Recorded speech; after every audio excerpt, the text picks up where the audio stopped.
Donc, je vais aborder aujourd'hui l'histoire, la diversité et l'avenir du patrimoine fruitier aquitain en faisant un focus sur les variétés originaires du Lot-et-Garonne. J'ai consacré ma carrière professionnelle à la conservation des ressources génétiques fruitières de la région aquitaine de 1979 à 2021. Donc, je me présente, je m'appelle Evelyne Leterme. Historiquement, c'est dans la seconde moitié du XXe siècle qu'on a commencé à comprendre que la disparition progressive des variétés anciennes risquait de limiter à l'avenir l'aptitude des sélectionneurs et des généticiens à répondre aux besoins d'une agriculture en pleine évolution. La conservation des ressources génétiques est un défi agronomique et stratégique pour l'avenir. Pour ne donner qu'un exemple, 5 variétés de pommiers intègrent les génomes de 75% des variétés cultivées à l'heure actuelle. Ces variétés, ce sont Golden Delicious, Red Delicious, Macintosh, Jonathan et Cox Orange Pipine. C'est dans un contexte de relations homme-plante très fort que j'ai débuté la recherche du patrimoine fruitier local en 1979 dans une zone géographique qui va me servir de modèle, les Landes de Gascogne, zone qui a été étendue en 1982 à la région Aquitaine dans son ensemble lors de l'obtention du premier financement régional. Cette région correspond à 7,6% du territoire français. Avec près de 42 000 km², elle a été évidemment ouverte aux régions voisines, le patrimoine ne s'arrêtant pas aux frontières ni des départements ni des régions. Mais ça correspond à peu près à la surface de la Belgique. Cette région présente une grande diversité, tant climatique qu'agronomique, culturelle et linguistique, avec ses deux langues de base, l'occitan et le basque. On y découvre des paysages différents, à des altitudes variables, des espèces multiples, intégrant même des espèces fruitières d'origine méditerranéenne sélectionnées sur place. Le patrimoine végétal a été transféré depuis ses multiples lieux traditionnels de production en un lieu unique que l'on a appelé le conservatoire, le verger conservatoire. Alors, voici la situation de l'inventaire à travers la région aquitaine et ce que l'on a appelé les marges, c'est-à-dire les départements et les régions voisines. Toutes les étapes de la constitution d'un conservatoire se sont succédées au cours de cette période. Tout d'abord, des prospections et des enquêtes ethnobotaniques qui étaient liées dans les campagnes d'Aquitaine et ses marges, mais aussi dans les fonds de pépinière, les fonds abandonnés des centres de recherche et d'expérimentation. Ensuite, ou en même temps, associé à de la bibliographie pomologique, c'est-à-dire l'étude des fruits, quelle que soit l'espèce, ainsi qu'une bibliographie agronomique. Le travail qui a suivi a été la multiplication des arbres fruitiers par la récupération de greffons, souvent sur des arbres âgés, donc pas toujours dans le meilleur état ni de vigueur ni sanitaire, mais il a fallu assurer la multiplication des arbres par greffage afin d'assurer la conservation dans des lieux dédiés par la plantation de collections d'arbres et en verger. Au verger conservatoire du Parc naturel régional des Landes de Gascogne dans un premier temps, puis du conservatoire végétal à Montesquieu en vallée de Garonne dans un second temps.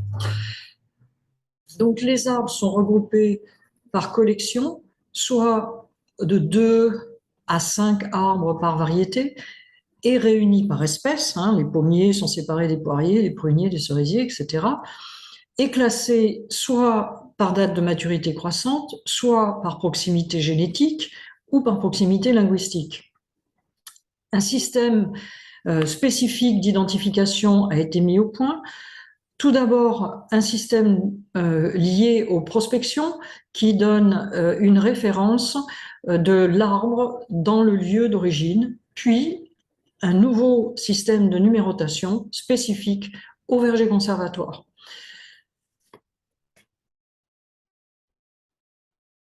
Donc ces vergers ont permis de réaliser des observations phénotypiques et phénologiques sur les différentes parcelles où ils étaient implantés.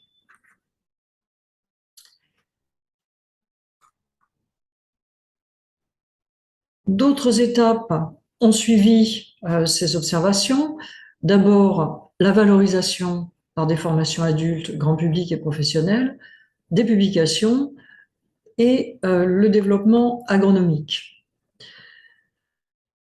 La diffusion du matériel végétal a été faite à travers une pépinière fruitière et des sites d'accueil qui ont assuré la diffusion territoriale du patrimoine en dehors du conservatoire végétal. La dernière étape clé pour assurer la pérennité de ce patrimoine a été la recherche de financement, tout d'abord financement public, puis le développement d'un autofinancement qui a été très conséquent pour le Conservatoire d'Aquitaine, sachant que ce patrimoine a été transféré depuis ses multiples lieux traditionnels de production en un lieu unique conservatoire, mais où tout est regroupé et donc pourrait être en situation de danger. Donc à cette époque, le Conservatoire végétal régional a pu poursuivre et développer la conservation et la valorisation du patrimoine fruitier en 3 piliers, grâce à un personnel et des bénévoles très bien organisés. Tout d'abord, le Conservatoire végétal qui regroupe le verger conservatoire et toute la structure administrative, une association de soutien au conservatoire végétal qui apporte son bénévolat, et enfin des sites d'accueil qui assurent la diffusion territoriale de la biodiversité. Nous avons pu ainsi ouvrir le conservatoire à des pratiques agroécologiques modernes et asseoir nos publications, nos formations et nos publications sur ce thème novateur. Donc plusieurs publications se sont succédées. La première concernait la multiplication des arbres fruitiers et principalement le greffage et les techniques associées au greffage, puis des techniques associées à la taille, mais qui s'avère être plutôt la conduite des arbres fruitiers de façon à respecter leur port naturel, donc en reprenant des techniques modernes et très novatrices vers toutes les espèces, et y compris le patrimoine local. La troisième publication est une pomologie, les fruits retrouvés, patrimoine de demain, publiée une première fois en 1998, puis enfin 1995, réédité en 98, puis une deuxième fois en 2008, et qui décrit 660 variétés d'un grand nombre d'espèces. Le dernier en date, c'est la biodiversité Amis du Verger, qui fait le lien entre ce patrimoine fruitier, l'histoire de l'arboriculture fruitière et ce que l'on va devoir faire ou pouvoir faire en arboriculture en utilisant le patrimoine et les techniques agroécologiques. La publication qui a fait le lien entre les adhérents de l'association de soutien et le conservatoire, c'est une publication annuelle ou pluriannuelle, une saison au conservatoire.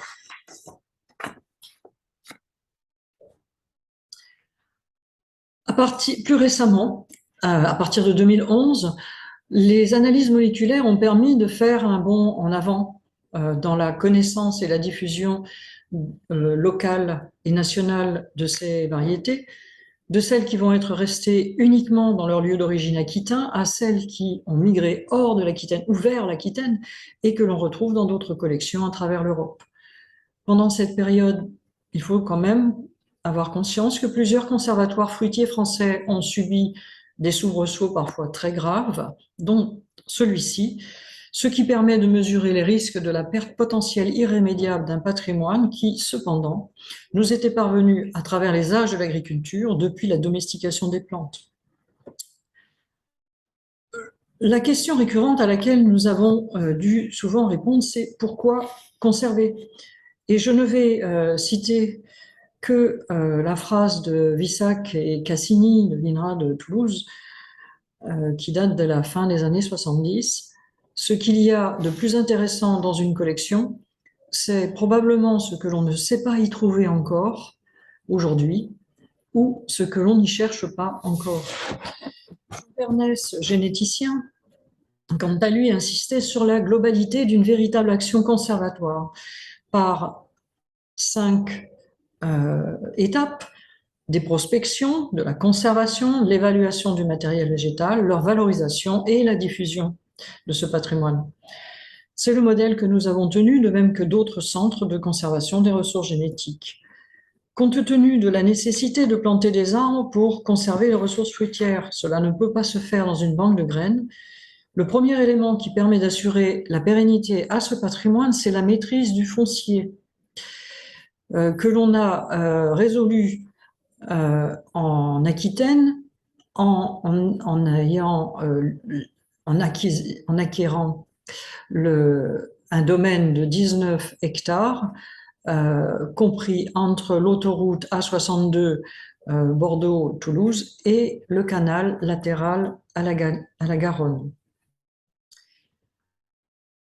Après 15 années de mise en place dans les Landes, c'est en 1996 que l'implantation définitive a été réalisée en Vallée de Garonne, associée pour la première fois à une assise juridique propre, le Conservatoire végétal d'Aquitaine, sous forme d'association en 1901. D'autre part, des vergers de sauvegarde, doublons partiels du patrimoine, ont été rapidement créés. Dès 1987, le plus au sud-ouest, celui du domaine d'Abadia à Hendaye, a été implanté sur un terrain géré par le Conservatoire du littoral. Ce verger est situé dans un lieu admirable, à proximité du bord de mer et du château d'Abadia, qui lui-même appartient à l'Académie des sciences. Nous y avons installé les variétés d'origine pyrénéenne. Le site le plus au nord de la région se situe en Haut-Périgord, à Étoires, à la limite nord-ouest du département de la Dordogne, à proximité de la Charente et du Limousin. Ce sont les variétés périphériques qu'on y a installées, celles de Charente-Limousine, Nord-Aquitaine et Sud-Limousin. À sa création, le Conservatoire a accepté un challenge risqué: développer suffisamment d'autofinancement pour assurer l'entretien d'un verger de 8 hectares tout d'abord, puis d'un domaine dont il allait faire l'acquisition quelques années plus tard, pour atteindre 19 hectares, tout en continuant à œuvrer sur 5 départements. Les salariés ont relevé le défi, mais au détriment de leur temps personnel, avec à la fois une aide bénévole inouïe, jusqu'à 1300 journées de bénévolat annuel, et des fonds publics renouvelés chaque année, mais très en dessous des équivalents français et européens. Cet autofinancement apporté en soutien au financement de la région et des départements d'Aquitaine provenait de toutes les activités développées autour de la valorisation et de la diffusion des ressources génétiques fruitières. Des formations, nous avons formé plus de 3000 stagiaires, de nombreuses expositions de fruits, jusqu'à 50 par an, tenues majoritairement par des bénévoles, dont la Fête de l'Arbre, dont on voit une représentation, qui réunissait entre 6 et 7 000 visiteurs sur le dernier week-end de novembre pendant 24 ans. Mais aussi des publications, la rédaction d'une revue et la vente des arbres fruitiers dès 1988. On ne retiendra jamais assez que cette pépinière, associée à l'ensemble du travail réalisé en amont, a servi à diffuser un nombre important de variétés patrimoniales, plus de 600 000 plants en 20 ans, dont l'intérêt était détecté lors des observations à la fois dans le territoire où elles étaient découvertes, mais aussi au sein des collections conservatoires, sur le verger conservatoire, sur les sites d'accueil et aussi avec le retour des clients. Les variétés considérées comme intéressantes l'étaient à divers titres: leur ancienneté, leur rareté, leur faible sensibilité aux maladies, leur bonne adaptation à l'environnement, leur qualité gustative, etc. Pour ces activités et la qualité de sa gestion, la qualité de la gestion de la conservation et la valorisation des ressources génétiques, le ministère de l'Agriculture, de l'Alimentation et de la Forêt a attribué en janvier 2020 au Conservatoire végétal d'Aquitaine la reconnaissance officielle de gestionnaire de collection de ressources phytogénétiques pour l'agriculture et l'alimentation. Mais tout cela n'aura tenu que 23 ans. Aujourd'hui, l'association assevera Conservatoire végétal d'Aquitaine est déclaré en liquidation, signe de la fin d'une aventure admirée de toutes parts, y compris à l'étranger, et regrettée des habitués de la fête de l'arbre. Une nouvelle association a été mise en place par la région et le département du Lot-et-Garonne en 2022, appelée Association Domaine agroécologique de Barol, sans référence précise dans son nom à la gestion des ressources génétiques, avec un recrutement d'un personnel minimum prévu à court terme pour une période de 3 ans. Le ministère a rendu cette reconnaissance gestionnaire de ressources phytogénétiques caduque en 2022 en raison de l'absence de connaissance des éléments de cette reprise. Souhaitons que celle-ci permette à la région Nouvelle-Aquitaine, principal financeur, de maintenir ce site parmi les grands centres de conservation des ressources génétiques français. L'originalité du Conservatoire d'Aquitaine repose sur le fait d'avoir pu constituer sur un même domaine un centre multiple, à la fois centre de conservation, mais aussi de valorisation culturelle, d'expérimentation, de création variétale et de valorisation commerciale via sa pépinière. Le conservatoire héberge près de 2000 accessions qui représentent plus de 10 000 arbres de 17 espèces différentes, certaines représentées par plusieurs centaines d'accessions, comme les pommiers, les poiriers, les pêchers, les cerisiers, les pruniers, et d'autres à quelques dizaines, voire moins, en fonction du niveau de sélection locale de l'espèce, comme les figuiers, les abricotiers, les amandiers, les cognassiers, les néfliers. 80% de ce patrimoine est issu de prospection. Le matériel prospecté a été prélevé dans 183 communes d'Aquitaine, 75 communes hors Aquitaine. Quant aux variétés de vignes, noisetiers, actinidia, feijoa, noyer et châtaignier, elles sont entièrement issues de collections préexistantes récupérées en Aquitaine. D'autre part, la création variétale mise en œuvre dès le début des années 2000 est fondamentale. L'utilisation du patrimoine ancien dans des programmes de sélection est l'unique moyen de transmettre ce patrimoine à la postérité. Une centaine de plants sont actuellement en présélection au verger de Montesquieu. On y voit toutes les étapes, depuis la pollinisation jusqu'au repérage des fruits noués, puis la récupération des graines, donc les pépins ou les noyaux, les semis et la plantation en collection d'observation de façon à sélectionner les individus qui fournissent des fruits et des arbres qui correspondent aux besoins de l'agriculture moderne. Alors, que savons-nous des arbres dans les paysages aquitains? La relation très étroite entre les habitudes agricoles locales et les espèces fruitières a façonné les paysages traditionnels de la région. L'agriculture traditionnelle a été génératrice de paysages et de biodiversité, les vergers traditionnels étant une arboriculture d'associations multi-étagées. En voici quelques exemples. Les haies, qui sont des lieux importants où l'on a retrouvé de nombreux arbres fruitiers locaux. Comme dans le reste de la France, les fruitiers étaient plantés dans les vignes. Les pommiers en haute tige forment l'espèce majoritaire des massifs montagneux, comme dans les Pyrénées ici, ou dans le Massif central, et ont constitué un très grand nombre de variétés locales. Le système de polyculture le plus complexe, dénommé Cans en Lot-et-Garonne ou Joual ailleurs, associait 3 productions sur les mêmes parcelles, et cela de la Charente à l'Ariège. Il s'agissait de vignes et d'arbres fruitiers qu'on plantait sur les mêmes alignements, dans les rangs, et d'une culture annuelle intercalaire.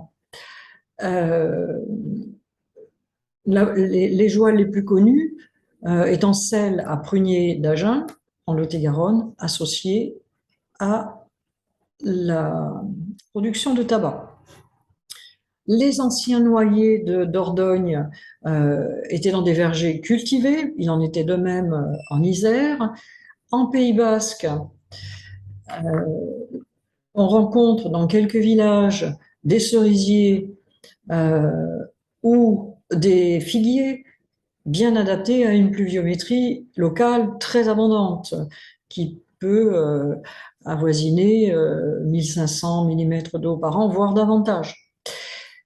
Et enfin, parlons des très anciens et rares amandiers, encore présents dans quelques champs du nord du Lot-et-Garonne et du sud de la Dordogne.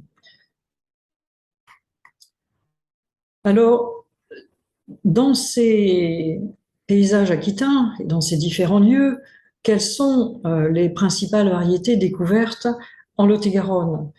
Nous allons faire un focus sur un échantillon lot-et-garonnais, bien que rare soit celle dont on ait la preuve qu'elle soit réellement née en Lot-et-Garonne.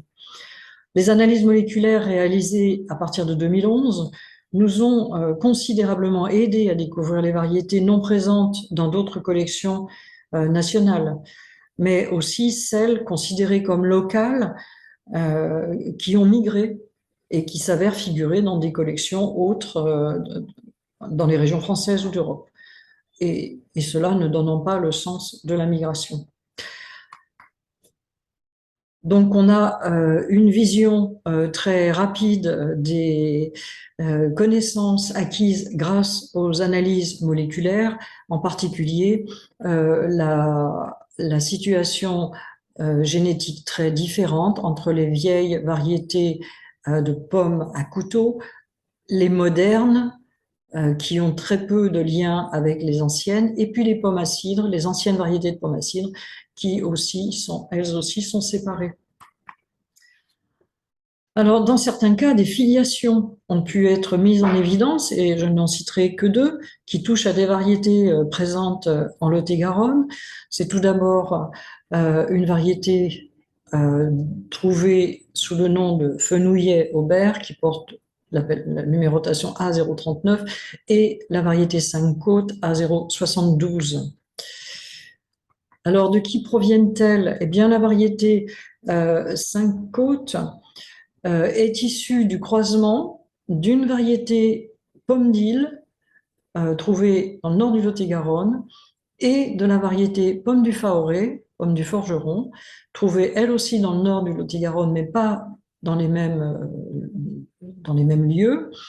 Il faut savoir toutefois que ces trois variétés-là, à un moment donné de l'histoire, se sont retrouvées au même endroit.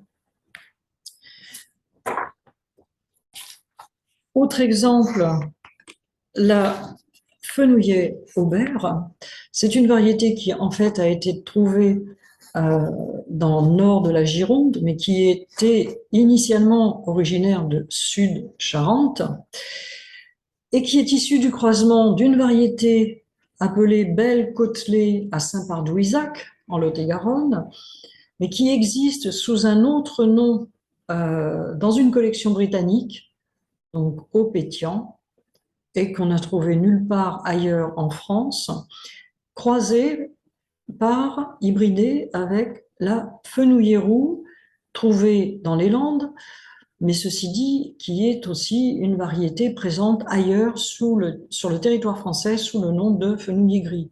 Il est évident que ces variétés-là, qui figurent dans les collections du Conservatoire d'Aquitaine, se sont retrouvées à un moment donné de l'histoire au même endroit et très probablement dans le sud de la Charente. Si l'on se réfère aux prospections et enquêtes ethnobotaniques de la fin du XXe siècle dans les campagnes d'Aquitaine, on peut, grâce à l'expérience et la connaissance plus large du patrimoine aquitain que j'ai eu la chance de pouvoir prolonger pendant plusieurs décennies, de citer une trentaine de variétés parmi 6 espèces qui n'ont été retrouvées qu'en Lot-et-Garonne ou qui y ont migré depuis les départements voisins de longue date. La pomme rainette dorée de petit calibre, je voudrais dire parfois de tout petit calibre, jaune d'or, elle s'appelle aussi ambrette dorée ou rainette d'or, c'est la plus parfumée de toutes les pommes connues, avec une floraison rosée dont on connaît 2 géniteurs ancestraux, qui ne sont pas les parents directs, Apis jaune et rainette franche. Autre variété très présente en Lot-et-Garonne, mais qui est issue anciennement de Corrèze, appelée Sainte-Germaine ou de l'Estre, et de son nom commercial Rainette de Brive, très cultivée en Limousin, Midi-Pyrénées et dans l'est de l'Aquitaine, mais moins en bordure atlantique. Et puis un groupe de variétés comme l'Api double rose de la Genêt, qui est une pomme d'api à chair très croquante, blanche, sans acidité, très très très faiblement acide. La courpendue rouge du Lot-et-Garonne que l'on retrouve malgré tout jusqu'à Blaye, la pomme d'Île qui figure dans toutes les exploitations, qui figurait dans toutes les exploitations agricoles du Lot-et-Garonne et qui a migré vers la Dordogne et le Lot, divers museaux de lièvre. Ce sont des pommes en fait tronconiques, très allongées, de couleurs et de calibres diversifiés. On a trouvé aussi une variété sous le nom de Baronne dans le nord du Lot-et-Garonne, mais qui est encore appelée Rainette d'Espagne en Ariège et qui existe ailleurs dans d'autres collections dans l'est de la France. La renée vert à épiderme uniformément vert est aussi présente en Dordogne, est très probablement originaire de Dordogne, mais elle est descendue et est très fréquente sur le Lot-et-Garonne. Une variété très précoce, la romantine, qui est aussi présente dans le département des Landes sous le nom de roumentière ou roumentière. Et enfin, pour ne citer qu'elle, une autre très petite pomme, aplatie, striée rouge violacée, présente en Dordogne et dans le Gers, c'est la vermillon d'Espagne que l'on ne trouve nulle part ailleurs en France, dans les collections françaises. Pour les poires, en Lot-et-Garonne, nous avons trouvé la poire orange, verte, ronde, très fréquente, plutôt à cuire, transformée en boisson fermentée, la trabarinque et la trompe-pastre blanc, qui sont présentes dans le nord du Lot-et-Garonne, donc dans la région de Montflanquin, la jansémine, qui est encore appelée mouille-bouche en Gironde, et puis une variété qui a migré depuis le département de l'Indre, de longue date, qui est la poire curée, très présente dans les campagnes françaises et donc très présente en Lot-et-Garonne. On ne peut pas passer sous silence la population des prunes d'Agen, qui est la prune dente, et ses multiples clones, y compris pâles, c'est-à-dire à épiderme jaune ou vert, les antes jaunes, les antes blanches, mais avec un nombre de clones très important qui pendent des appellations différentes, Lambrun, Marbeuf, Terrière, Impériale épineuse. Toutes ces variétés ont quasiment disparu. Enfin, ces types, ce ne sont pas des variétés différentes, ce sont des types parmi la population de prunes d'Agen, hein, avec des formes et des couleurs un peu différentes, ont été remplacés par 4 ou 5 variétés commerciales, dont la principale porte un numéro, l'AP 707.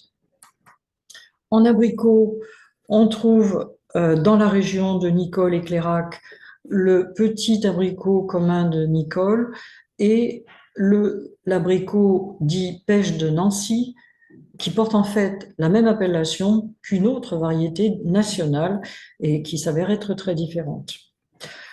En pêche, tous les types de fruits se retrouvent un peu partout en Aquitaine, dont en Lot-et-Garonne, avec toutes les couleurs d'épiderme et les couleurs de chair, jaune, orangé ou rouge, en pêche, pavie, brugnon, nectarine, c'est-à-dire un noyau libre ou un noyau adhérent.